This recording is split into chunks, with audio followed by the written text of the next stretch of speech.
थुंग कंधे पर बोरा लटकाए दिन भर गलियों में भटकता रहता। इधर उधर पड़ी प्लास्टिक की बोतलें और पुरानी चीजें उठाता रहता। फिर शाम को उन्हें बेचकर 2 वक्त की रोटी कमाता। थुंग थुंग अपनी बीवी और बच्चे के साथ एक टूटी हुई झोपड़ी में रहता था।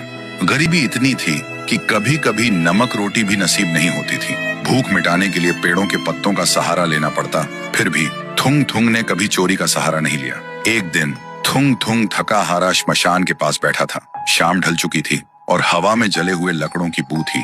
तभी उसे मिट्टी के नीचे से हल्की सी रोशनी चमकती दिखी। वह धीरे से उठा और मिट्टी खोदने लगा। कुछ ही देर में उसे जमीन के अंदर से एक पुराना सा लोहे का घंटी वाला दिया मिला। जैसे ही उसने उसे उठाया, एक भारी आवाज गूंजी, जो भी इस दिए को जगाएगा उसकी हर इच्छा पूरी होगी, लेकिन बदले में उसकी सबसे प्यारी चीज चली जाएगी।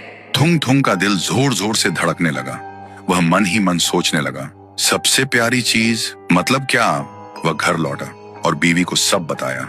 बीवी ने ध्यान से सुना। उसकी आंखों में डर भी था और थोड़ी सी उम्मीद भी। फिर बोली, 3 दिन से बच्चा भूखा है, क्यों ना पहले खाना मांग ले। थुंग थुंग ने कांपते हाथों से दिया जलाया और धीरे से बोला, हे दिए, मेरे भूखे बच्चे के लिए अनाज दे दो, बस पेट भर खाना दे दो। अचानक पूरी झोपड़ी अनाज और रोटियों से भर गई। बीवी खुशी से रो पड़ी। लेकिन उसी रात थुंग थुंग ने देखा उसका बच्चा चुपचाप कोने में बैठा है और उसे पहचान नहीं रहा। सुबह तक बेटा उसका नाम भूल चुका था।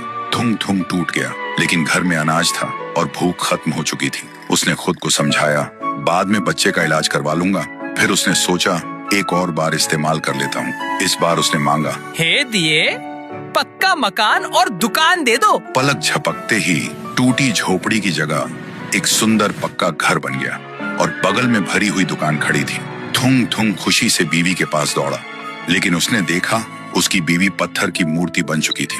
थुंग थुंग चीखता रहा, रोता रहा और कोने में रखा वह दिया हंसता रहा, क्योंकि शर्त वही थी, हर बार सबसे प्यारी चीज खोना। अब थुंग थुंग के पास बड़ा घर था, पर वह पूरी तरह अकेला पड़ गया था। वह रोते हुए पत्थर बनी बीवी को गले लगाकर बोला, मुझे ये अमीरी जिंदगी नहीं चाहिए।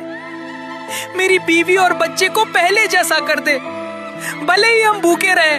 दिए की हंसी अचानक रुक गई। एक तेज रोशनी हुई। जब रोशनी हटी, न पक्का घर था न अनाज का ढेर। फिर वही पुरानी टूटी हुई झोपड़ी थी, लेकिन सामने उसका बच्चा खेल रहा था और बीवी मुस्कुरा रही थी। थुंग थुंग ने सुकून की सांस ली और उस मनहूस दिए को वापस श्मशान ले जाकर मिट्टी में हमेशा हमेशा के लिए दफना दिया।